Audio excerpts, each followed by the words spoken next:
That's hard to follow. But let's read some from the book.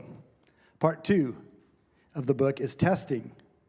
And chapter 9 is called Let Me Do It. And I'd like to read to you some of chapter 9. A few months into 2008, our former youth pastor, Jason Knox, called. I want to invite you guys, Amy and me, to an Antioch Network meeting this summer. It's in Herrnhut, Germany.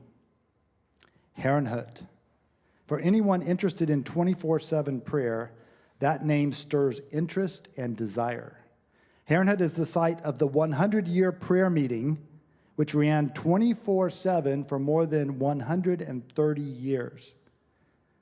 The Moravian community that lived there in that town in Germany also pioneered the modern Protestant missions movement. How could we not go to Herrnhut? We talked about making a family vacation out of the trip. Noah, our son, would be graduating from high school in a few years, so this was perhaps our last chance to include him in an overseas trip. We decided to use Herrnhut as an anchor, but then travel all through Europe before and afterwards. And we actually told our children, we have to show up in Herrnhut, but we don't want your memory of Europe to be a boring Christian meeting. So just tell us when you're ready to go and we'll leave early. The plans were set and we packed our duffel bags with tents and sleeping bags. We couldn't afford to stay in hotels all 3 weeks. And we had heard that campgrounds in Europe were much nicer than in the United States. I had reserved a rental, quote unquote, minivan online, imagining a spacious American vehicle, easily seating the 6 of us, with plenty of room in the back and a luggage rack on top. When we landed in Berlin, we rolled our carts with more than a dozen suitcases, duffel bags, and backpacks up to the rental car counter. The agent stared in disbelief. You will not fit in this car. I stared back. Just give me the key. Once in the parking garage, Amy and the 4 kids groaned in dismay. To describe the vehicle as a small hatchback would have been generous. But I responded with my usual optimism. We can do it. And eventually we did. Luggage was packed beneath, around, and on top of us as we drove to our Berlin hotel. The next morning, everyone was groggy except for me. I don't usually suffer from jet lag. We brought a rope and tied the 3 duffel bags with camping gear on top of the car. This freed up a little more room inside, though it also meant we had to keep the windows slightly open for the rope to pass through on the inside of the car. Fortunately, the German climate we arrived in was much nicer than the Texas heat we had left behind. We headed south out of Berlin for our first stop.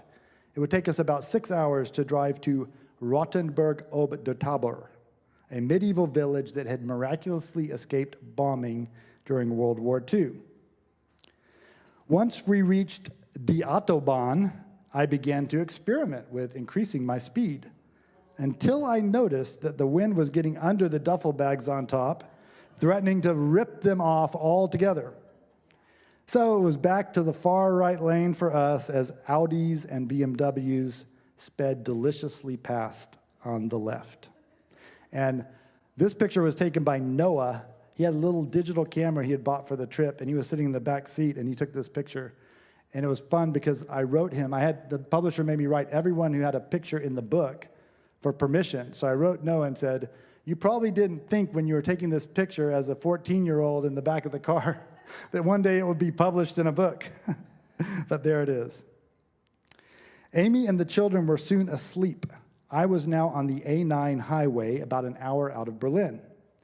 Suddenly, I noticed the sign, Wittenberg, next exit. What? I snapped, fully awake, my mind racing. I hadn't considered the possibility that Wittenberg would be on our way. I can reserve that room for 2017 after all. This is in 2008. Immediately, I planned to take the exit. Then I looked at my lovely wife, asleep in the front seat next to me. I considered the fact that I was about to wreck our carefully planned schedule before we'd even been in Europe one whole day. She would not be pleased. And the children, they were expecting to wake up at the Museum of Medieval Weaponry in Rothenburg. Waking up to a search for meeting rooms in Wittenberg would not be a welcome substitute. What to do? I had only a few seconds to make a decision, so I prayed, Lord, should I take the exit or not? And immediately I heard a clear response. You can take the exit, and it will be you. Or you can pass it by and let me do it. So I settled my hands at the top of the steering wheel and kept the car pointed straight ahead. The exit slipped past on the right into my rearview mirror and then faded away behind us. In one way, it was easy because I had seen the damage my compulsions could cause. I knew that if anything of worth were to happen in Wittenberg, it would have to be God's doing. But it was still one of the more courageous decisions I had made in my life. I was a few minutes away from the place I had been thinking about for years. I had already let this dream die at the end of 2007. Now, 5 months later, I had seen it suddenly resurrected, only to immediately lay it back on the altar and kill it again.